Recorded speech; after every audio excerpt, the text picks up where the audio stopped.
said to sign up or to write to a sister because she wrote me back. She wrote to me. And so he said if I wrote back to her, then he would quit smoking. And I've been trying to get him to quit smoking forever and ever, but it never worked. So I did write to her, and he eventually quit. But before that, like, I had different, I guess, voices in me saying that maybe I should consider being a religious sister. I kept on pushing that voice down and didn't want to think about it. But then, I don't know, from somewhere it keeps on coming up again. The sister and I kept on talking or communicating, and so she asked me if I was interested in going into the discernment house that they had. And I was very hesitant, but I did move to Boston to live with them for a year, and so that just started there. So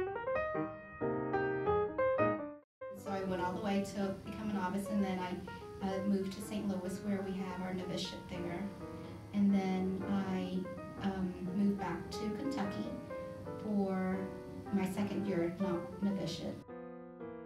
And then I made my first vows. And so I'm still a temporary profession. And I just made requests to make my finals.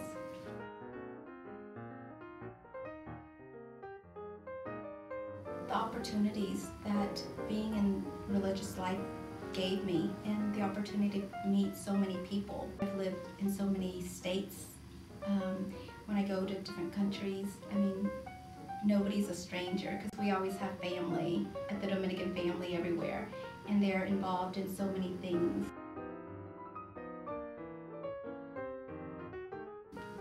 Before I entered religious life, I never thought I would do anything like that.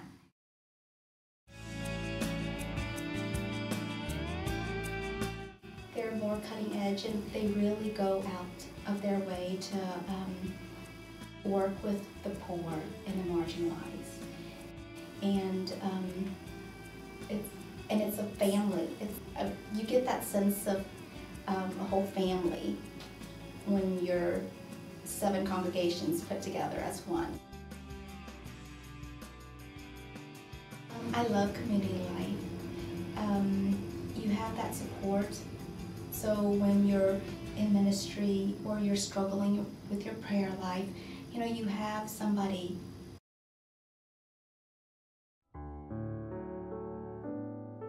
For me, it's a ministry because I try to always bring God into the healing process. The body is so complicated, and so all the technology, it could help, but God is the one who heals. The touch is very powerful, and so I'm always